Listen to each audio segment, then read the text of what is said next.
So hello mga guys, for day 4 actually we have a land tour. Of course, kasama pa rin natin si mama. Nandoon, napapagod siya. Actually nung nag island hopping kami, ganito po yung eksena namin. Parang doon kami pumunta, di ba? This is the day 4 and Boracay, you know. Amazing. This is Poca Beach. By land tour naman siya. Ganda, perfect. Diba, amazing. So, ayun guys.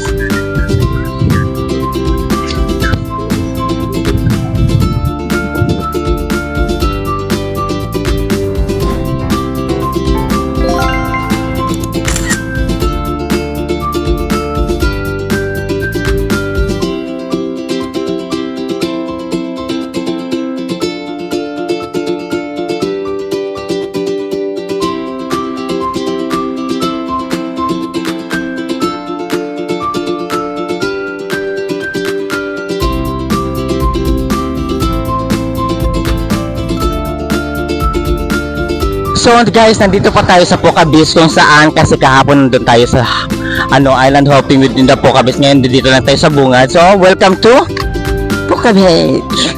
Welcome to Poca Beach. So it's very nice. See, babe?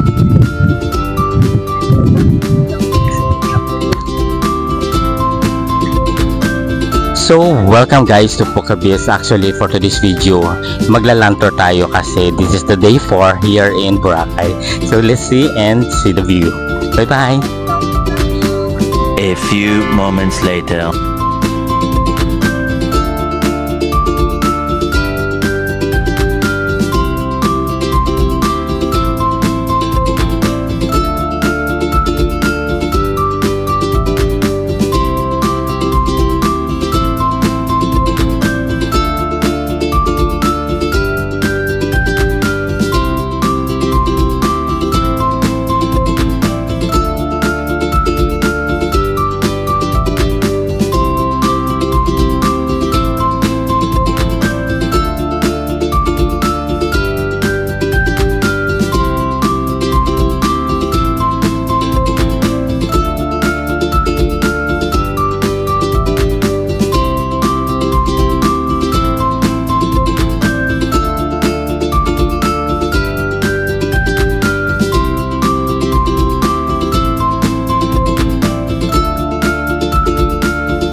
So, welcome guys to my YouTube channel. In this video, nandito po tayo ngayon sa K-Hole here in Boracay, of course, na talagang amazing.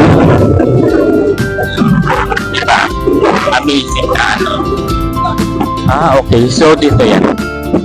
Ayan. Dito, diba na makikita mo. Perfect. Amazing.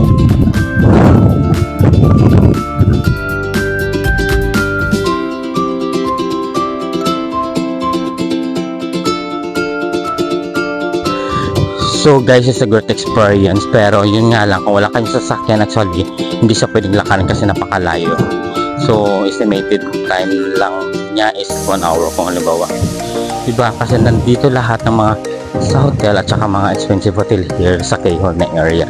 So I suggest guys, maghuho kayo or else e-trike.